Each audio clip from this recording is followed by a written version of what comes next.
Hey, what's up, everybody? Oh God, the top man. Good morning. How you doing? So, yesterday we had the longest show on a Monday.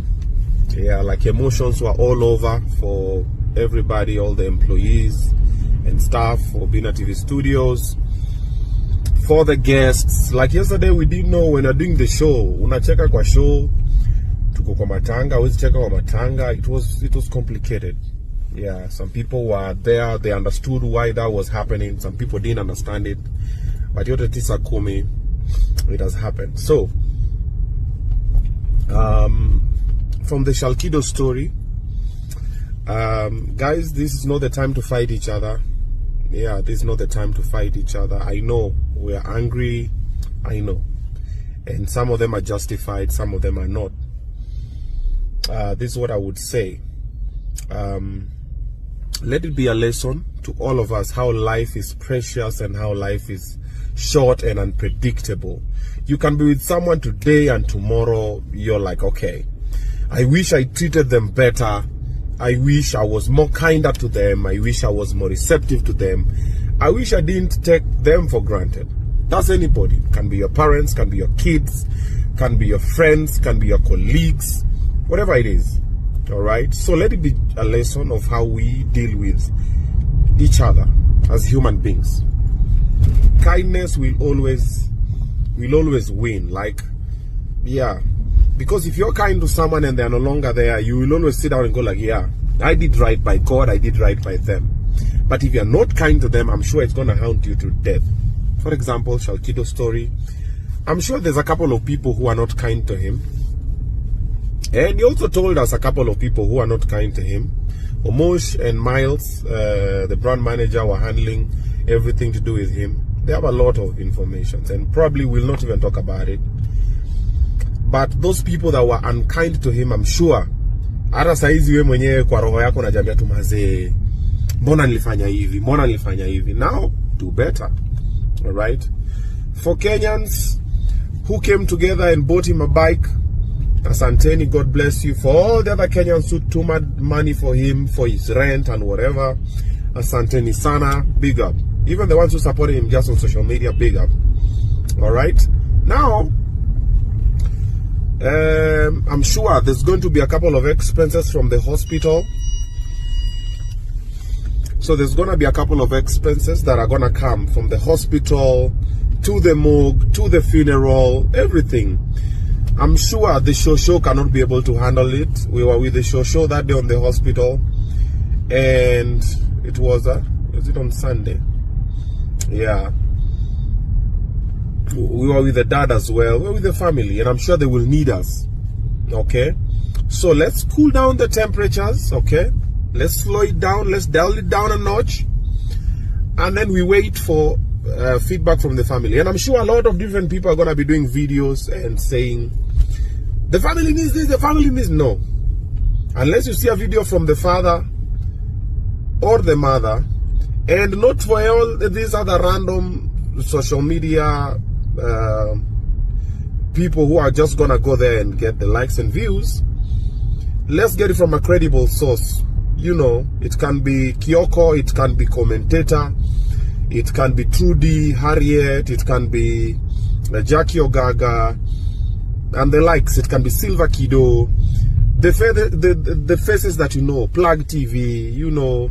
These are my faces that Mejua, Diosa will follow and say, okay, this is what's needed, let's come together, let's try and figure it out. But those two random videos. And then also I'd like to urge all of us, I know we want the clicks and the views and whatever. This is not the time to just run and just put his family on social media. You see, for example, like personally, when I was learning about his passing, I was on the show. We're in the middle of the show, and I told Omosh, hey, don't give me any update about Shalkido until I finish this show.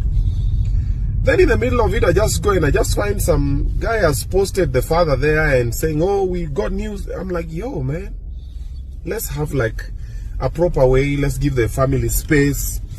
Because sasa kwa hapo tusha inua kamera, unajua babake ni mpole. Tu venye Shalkido pia alikuwa tu mpole. And then shosho yake ni mpole. you know, the aunt ni mpole. Sasa ukiweka tu kamera watabonga tu, alafu baadaye tena tutaanza tena kuvutana na hii story. Then baadaye tutasikia mchango ya funerals sijui imeenda wapi, sijui nini imefanya nini. Okay, but personally I'm not going to be handling anything to do with the mchango for the funeral. No, I know better. And however, we'll appoint someone from the family, and you guys will advise on the best way to go about it. And Kenyans will come through as usual, and we'll try and give him a decent send-off and see. But let's wait for communication from the proper channels. Okay, tusikimbie na ma TikTok na whatever. Yeah, that's all I will ask. And then let's find a proper way to do it in a decent way. Shalkido had said he had a wife and I think 2 kids. Let's find, where's the wife, where are the 2 kids, what's happening, you know, things like those ones. Yeah, but for now, hizo mavita munapiganana huko online, I don't think. Let's ease off, let's chill, man. Let's chill. Yeah, everybody's mourning on different ways. Kuna wale wana mourn na kupost, kuna wale wana mourn na kutroll, kuna wale wana mourn na kutukanana. Everybody's mourning. But what the question I would just like to ask you, as much as you're mourning and you're posting everything online and saying this and saying that, this should have happened this way, that should have happened this way, I just want to ask you, what did you do for him, with him, to him, or by him when he was alive? If you know you didn't do shit, shut up. If you did, thank you. Yeah, let's not try this moral cop thingy for, you know, hey. If you didn't do anything, if you did anything, kudos. So think about that before you make your post on social media telling people what should be done where.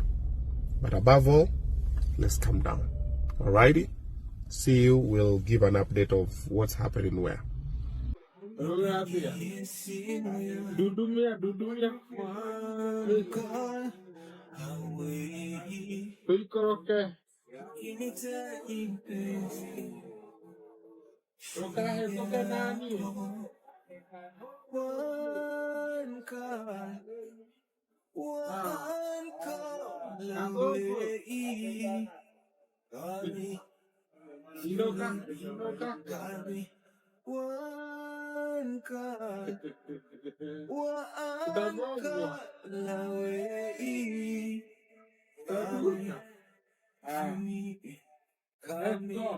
Mpenzi hafai kuumiza, sasa nini unampendea? Mpenzi hafai kuuliza.